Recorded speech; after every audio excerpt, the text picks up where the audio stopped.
کوئی شک نہیں 2018 میں جب عمران خان حکومت میں آئے تو ملک کی معاشی حالات اچھے نہیں تھے، لیکن یہ بھی حقیقت ہے کہ معیشت کی بہتری کے لیے حکومت کو جو کلیدی اقدامات اٹھانے چاہیے تھے ان پر حکومت کے چوتھے سال میں بھی پیشرفت نہیں ہوئی ہے۔ مثلاً نجکاری کے شعبے میں حکومت کی پرفارمنس صفر ہے۔ جی ہاں، بالکل صفر۔ آج بھی 200 کے قریب اسٹیٹ اونڈ انٹرپرائزز قومی خزانے کا خون چوس رہی ہیں۔ ہم پی آئی اے، پاکستان اسٹیل، پاکستان ریلوے جیسے سفید ہاتھی پالے جا رہے ہیں، اور صورتحال یہ ہے کہ اس سال ستمبر تک حکومتی اداروں پر قرض اور واجبات کا بوجھ 1668 ارب روپے سے بھی تجاوز کر چکا ہے۔ اس بوجھ میں صرف پاکستان اسٹیل کا حصہ 400 ارب، پی آئی اے کا حصہ 500 ارب روپے کے قریب ہے۔ انرجی کے شعبے میں جو سرکاری ملکیت کی کمپنیز ہیں ان کا تو حال ہی نہ پوچھے۔ یہ حکومت ڈسکوز کی نجکاری یا ڈسکوز میں پرائیویٹ بورڈ لانے کی اور مینجمنٹ لانے کی بات پچھلے 4 سال سے کر رہی ہے، اور آج کے دن تک بھی یہ عمل قریب از تکمیل نہیں ہے۔ حکومت نے نجکاری کمیشن کا چیئرمین، سابق چیئرمین سینٹ محمد میاں سومرو کو تعینات کیا تھا، مگر اپنے 3 سالہ دور میں محمد میاں سومرو نے کوئی اہم فیصلہ یا کوئی کارکردگی نہیں دکھائی۔ انہوں نے اکا دکا پریس کانفرنس کی جن میں بڑے بڑے دعوے کیے اور بس۔ انشاءاللہ جلد اسی فائنینشیل میں اور بھی ہماری جو ہے پالیسی نجکاری کی اس میں دوسرے یونٹ ہیں، جی ڈی سی ہے، پی پی ایل ہے، اور اپنا کنسورشیم والا جو ہے کنونشن سینٹر، اور لاہور میں اپنا سروسز ہوٹل، تو یہ بھی ہیں۔ ایس ایم ای بینک ہے، اس کے بعد اپنا فرسٹ ویمن بینک، یہ جو پورے فیز میں ہمارے پاس جو ہے 7 تھے، ابھی جو ہے 18 ہو گئے یونٹ جو ہم نے نجکاری کرنی ہے۔ بہت اچھی پیش رفت ہو رہی ہے۔ پہلی دفعہ کہ 18 یونٹس کٹھے جو ہے دیکھے جا رہے ہیں۔ 16 کے فائنینشیل ایڈوائزر ہو گئے ہیں۔ ابھی انشاءاللہ 3 مہینے تک ہمارا ہو جائے گا پہلا یہ پاور پلانٹ، پھر ہر مہینے 1 یا 2 شروع ہو جائے گی۔ اس میں بینک بھی ہے، کنونشن سینٹر ہے، لاہور میں سروسز ہوٹل ہے، اس کے S M E bank, first women bank. بے شک محمد میاں سومرو صاحب ایک اچھے سے آدمی ہیں، مگر ان کی پوری کارکردگی ان جملے جو بھی ہم نے آپ کو سنائے ان جملوں تک ہی محیط رہی ہے۔ حکومت خود ان کے کردار اور ان کی پرفارمنس کے حوالے سے شاکی رہی ہے۔ مشیر خزانہ شوکت ترین بھی حکومت میں آنے سے پہلے نجکاری کمیشن اور اس کے چیئرمین کی کارکردگی سے بالکل ناخوش تھے۔ یہ جو پرائیویٹائزیشن کا معاملہ ہے، اس کے بیچ میں تو پچھلی حکومتوں سے بہت زیادہ ایک قسم پہ ایفیشنسی کی ضرورت ہے۔ کوئی 204 اینٹیٹیز ہیں جو کہ حکومت کے پاس ہیں، جس میں سے کافی چیزیں تو ایسی ہیں جو as is where is basis کے اوپر پرائیویٹائز ہونی ہیں یا ان کی سیل ہو جانی ہے۔ تو میرا خیال میں محمد میاں سومرو صاحب کو چاہیے کہ اپنا جو منسٹری ہے اس کو ذرا تھوڑی چابی لگائیں، پہیے لگائیں، بیکاز اس رفتار سے تو مجھے نہیں لگتا کہ اگلے 3 سال میں کچھ ہونے والا ہے۔ اب تک بہت آگے ان کو چلے جانا چاہیے تھا۔ تو محمد میاں سومرو صاحب کو چاہیے کہ he should pull up his socks and he should start kicking some tires۔ لگ یہ رہا ہے کہ یہ سلپ ہو رہا ہے یہ سارا پروسیس۔ بالآخر محمد میاں سومرو صاحب کو بھی عمران خان نے فیصلہ کیا، انہیں گھر بھیج دیا ہے۔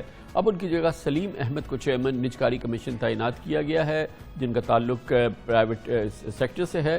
انٹرسٹنگ بات ہے کہ اس سال بجٹ میں حکومت نے نجکاری کے ذریعے 252 ارب روپے حاصل کرنے کا ہدف رکھا ہے، جس کے حصول کے لیے 6 ماہ کا عرصہ رہ گیا ہے۔ پچھلے سال حکومت نے 100 ارب روپے کا ہدف رکھا تھا اور زمینیں وغیرہ اور کچھ پراپرٹیز بیچ کے 220 بلین تقریباً 92 کروڑ روپے حاصل کیے تھے۔ اگر نجکاری کمیشن کی کارکردگی دکھانی ہے، اس کے لیے حکومت کو بالکل واضح پلاننگ کے ساتھ ٹھوس قدم اور ڈویبل چیزیں کرنی ہوں گی۔ پی ٹی آئی حکومت کا ماضی اس حوالے سے اچھی مثال نہیں ہے۔ پی ٹی آئی کے 3 وزرائے خزانہ مختلف پالیسیز اور اپنے خیالات کے ذریعے نجکاری کرنا چاہتے تھے، مگر اس عمل کا آج تک آغاز نہیں ہو سکا ہے، اور تینوں وزرائے خزانہ اس سلسلے میں اپنی اپنی رائے اور اپنی اپنی راہ دکھائی، مگر عمل کسی پر نہ ہوا ہے۔ ہم نے لائن منسٹریز کے چنگل سے آزاد کرانا ہے ان سب اداروں کو، ان کو سب ڈالنا ہے ایک ویلتھ فنڈ کے نیچے جو ٹیماسک لی کوان یو نے کیا تھا اور ملیشیا میں مہاتیر محمد نے خزانہ انویسٹمنٹ کمپنی بنائی تھی، اسی ماڈل کو استعمال کرتے ہوئے اس نظام کے ٹاپ پہ بھی پروفیشنل لوگ، ان کے نیچے یہ ادارے کرنے، ریفارم کرنا ہے اور انہی کے ذریعے بہتری لے کے آنی ہے سسٹم کے اندر، تاکہ یہ جو خسارہ ہے اس کو ختم کیا جا سکے۔ ہم چاہتے ہیں کہ پورے ملک میں وہ ادارے جو کہ پبلک سیکٹر کے لوگ نہیں چلا سک رہے ہیں ان کو پرائیویٹ سیکٹر کے حوالے کیا جائے۔ تو جو پرائیویٹائزیشن کا عمل ہے اس میں زبردست تیزی لائی گئی اور 10 نئی کمپنیز پرائیویٹائزیشن کے لیے آگے آئی ہیں، ان کی ایڈورٹیزمنٹس دی گئی ہیں، اور اب ہماری کوشش ہے کہ اس کو فاسٹ ٹریک پہ پرائیویٹائز کیا جائے۔ اس حکومت نے سرمایہ پاکستان سے شروع ہوئے، اس نتیجے پہ ہم سب پہنچے ہیں، کیونکہ اب تو میں آ گیا ہوں ادھر۔ ہم نے اب یہ سوچا ہے کہ یہ پرائیویٹائزیشن کمیشن جو ہے اس کے اندر ہی ہم ایک بورڈ بنا دیں گے، ان کمپنیوں کو ٹرانسفر کر دیں گے ادھر، لیکن 85 کمپنیوں کو نہیں کریں گے، ہم صرف 10 سے 15 جو زیادہ بلیڈ کر رہی ہیں ان کو ٹرانسفر کریں گے، ان کو ریسٹرکچر کریں گے اور ان کو پرائیویٹائز کریں گے۔ یہ ٹارگیٹڈ ہوگی، اور کیونکہ میں یہ عمل پہلے کر چکا ہوں حبیب بینک میں، تو انشاءاللہ یہ میں لیڈ کروں گا۔ عمران خان حکومت کے 3 سال، 3 وزرائے خزانہ، پھر نج کاری کے حوالے سے اور اسٹیٹ اون انٹرپرائزز کی اصلاحات کے حوالے سے 3 سمتیں آپ نے سنی، مگر نتیجہ فی الحال 0 ہے۔ اس موضوع پر بات کرنے کے لیے ہم نے دعوت دی ہے پاکستان کے ممتاز سینئر صحافی، خزانہ امور، معاشی امور کے بہت ہی معتبر صحافی ہیں جناب شہباز رانا ہمارے ساتھ موجود ہیں۔ بہت بہت شکریہ شہباز صاحب، یہ بات اپنی جگہ صحیح، ہم بھی تنقید کر رہے ہیں، اس اپنی جگہ ہے، مگر بہرحال اس حکومت کے لیے مسائل بے پناہ رہے۔ پہلا سال بہت شدید معاشی مشکلات کا سال تھا، پھر کووڈ آ گیا، پھر اس میں سال 1.5 سال بہت مشکل سے گزر گیا۔ ابھی حکومت کی اپنی معاشی صورتحال بے پناہ اور پورے پاکستان کی معاشی صورتحال بے پناہ ہے، مگر وہ کیا چیز ہے جو حکومت کر سکتی تھی جو سراسر نااہلی اور ناکامی کے زمرے میں آئے گی؟ بہت شکریہ کامران خان صاحب۔ اس میں جو میرے خیال میں بنیادی بات ہے وہ حکومت کی لیک آف ڈائریکشن ہے۔ جو ان کا اکتوبر 2018 میں اس کا کیبنٹ کمیٹی آن پرائیویٹائزیشن کا اجلاس ہوا تھا، جس کے اندر ان کی کوئی اس وقت میرا خیال ہے کہ 65 انٹرپرائزز تھی جو پرائیویٹائزیشن لسٹ پہ تھیں، اور اس کو نکال کر انہوں نے ساری اس میں سے ڈی لسٹ کر دی اور صرف 11 رکھی جو بعد میں 7 رہ گئیں۔ پھر جب حفیظ شیخ صاحب ہے تو یہ 7 سے 18 ہو گئیں، لیکن اس کے اندر کام کی ایک بھی انٹرپرائز نہیں تھی۔ اس وقت جو اکتوبر 2018 والا فیصلہ تھا، Pakistan steel mills, Pakistan international air lines, 10 power distribution companies, 4 power generation companies, اور تمام وہ ادارے جو خسارے میں تھے اور جن کے لیے حکومت پاکستان کو، پی ٹی آئی کی حکومت کو مشکل فیصلے کرنے تھے، ان کو پہلے پرائیویٹائزیشن کمیشن کے بورڈ نے اپنی پہلی میٹنگ میں، جس کو محمد میاں سومرو صاحب نے جس کی صدارت کی، اور اس کے بعد پھر سی سی او پی جس کی صدارت اسد عمر صاحب نے کی، ان تمام اینٹیٹیز کو ڈیلیٹ کر دیا، ڈی لسٹ کر دیا۔ اس کے بعد جو باقی پیچھے بچا وہ فرینکلی جس میں وہ 4 بینکس تھی، انشورنس کمپنیز اور بینکس، جس میں ایس ایم ای بینک تھی، اور کچھ انہوں نے ٹرانزیکشنز کرنی تھی اسٹاک مارکیٹ کے اوپر، او جی ڈی سی ایل، پی پی ایل، ماری، اور اس کے علاوہ باقی ایک کنونشن سینٹر، ایک ریئل اسٹیٹ کی ٹرانزیکشن تھی۔ تو پرائیویٹائزیشن کمیشن کے پاس کام کرنے کے لیے کچھ بچا ہی نہیں۔ ایک ہی اینٹیٹی تھی جو 2 ایل این جی کے پاور پلانٹس تھے، جس کی ویلیو ہمیں بتائی جاتی تھی کہ $1.5 ارب پاکستان کو مل جائے گا، وہ آج تک نہیں ملا۔ تو lack of direction of the P T I government from the day 1، جب نہ کرونا وائرس تھا ملک کے اندر، نہ ہی کوئی اور ایشو تھا، وہاں سے یہ سارا سٹارٹ ہوتا ہے۔ محمد میاں سومرو صاحب کو جو کام کرنے کے لیے دیا گیا وہ غالباً کام وہ بنتا ہی نہیں تھا، انہوں نے کرنا اس کے اوپر کیا تھا سوائے N P M C C L جو کہ L N G power plants کو اون کرتی ہے کمپنی۔ تو یہ وہ سارا بیک گراؤنڈ تھا، جس کے بعد آپ نے دیکھا سرمایہ پاکستان لمیٹڈ کی بات ہوئی، پھر حفیظ شیخ صاحب آئے، انہوں نے اس کو سرمایہ پاکستان کو ڈس فنکشنل کر کے انہوں نے جو cabinet committee on state owned enterprises اس کو انہوں نے ایکٹیویٹ کیا، اس کے 3-4 اجلاس ہوتے ہیں، پھر وہ چلے جاتے ہیں، پھر شوکت ترین صاحب آتے ہیں، ان کی اپنی پالیسی ڈائریکشنز ہیں۔ تو ابھی بھی اگر آپ دیکھیں جو سلیم احمد صاحب کو بھی لایا گیا ہے، probably he is the confident اور the trustworthy of the finance adviser, اور ان کو وہاں پہ لایا گیا ہے۔ لیکن کامران خان صاحب اس میں جو کلیدی سوال ہے وہ یہ ہے، کیا ابھی جو ایسٹ مینجمنٹ کمپنی یا جو جس طریقے سے حکومت اب آگے کام کرنے جا رہی ہے، کیا مقصد یہ ہے کہ جو چند ادارے پاکستان کے ہیں ان کے اندر جو پراپرٹیز ہیں، جو اس کی زمینیں ہیں، کیا اس کو بیچنا پرائیویٹائزیشن کہلائے گا؟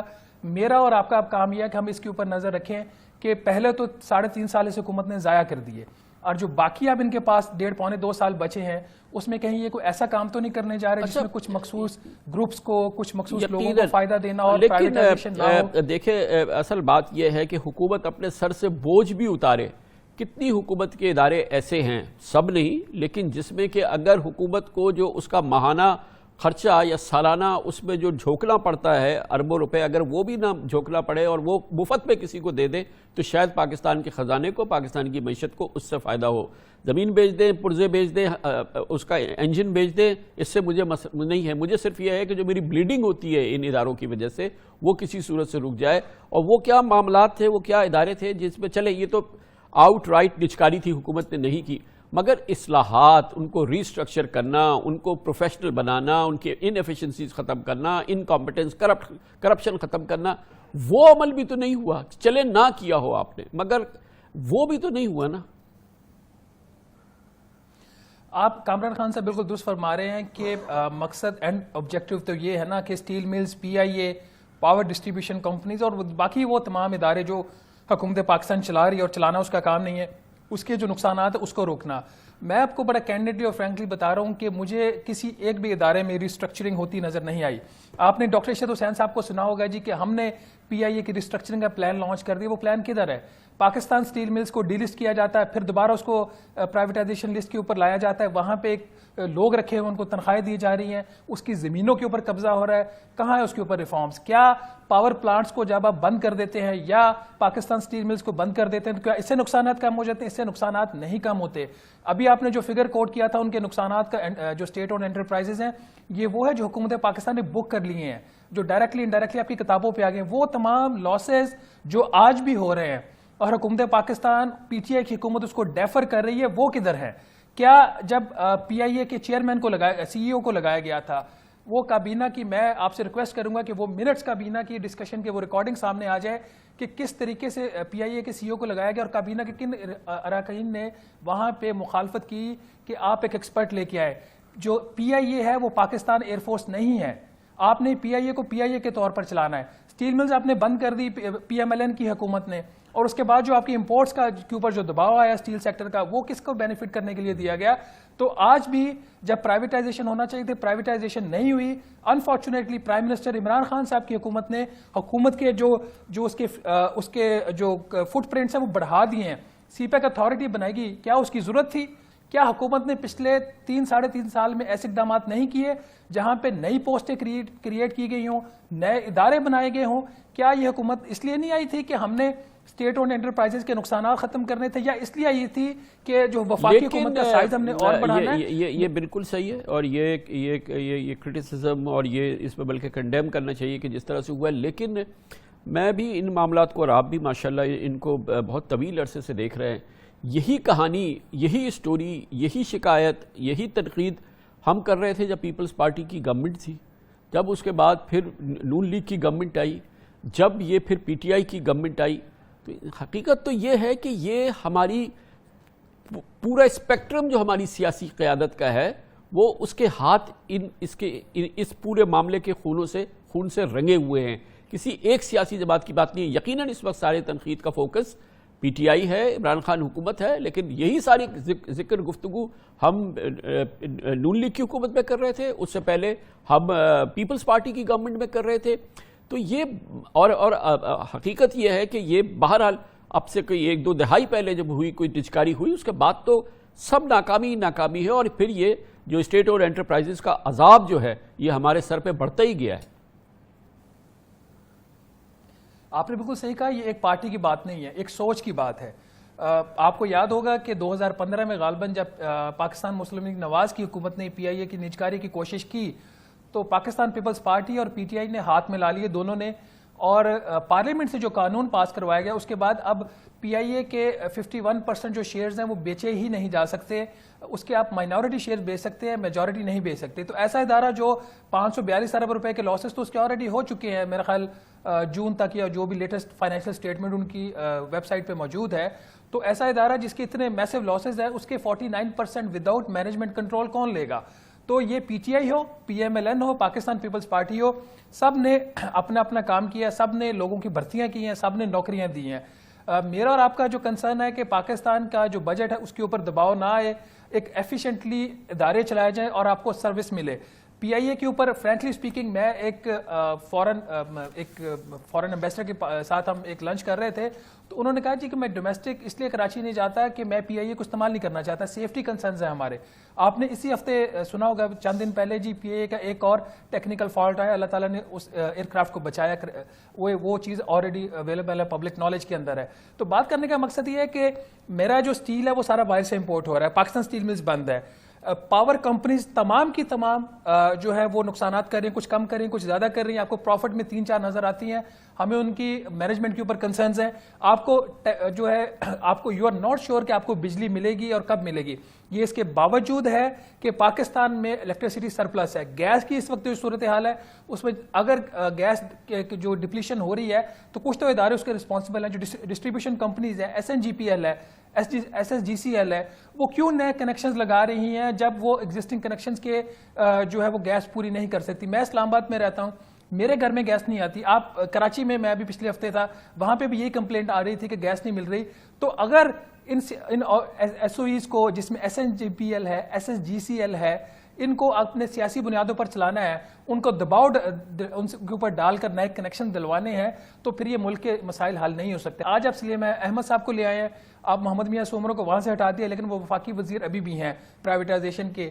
تو کیا ایک بندہ جس کو آپ نے اس کی سیٹ سے ہٹایا, اس کو وزیر آپ نے وہاں پہ قائم رکھا, کیا وہاں پہ جو chairman of the privatisation board ہے وہ کس حد تک انڈیپینڈنٹلی کام کر سکتے ہیں, اور کیا کر بھی سکتے ہیں یا نہیں؟ بہت بہت شکریہ, بہت شکریہ.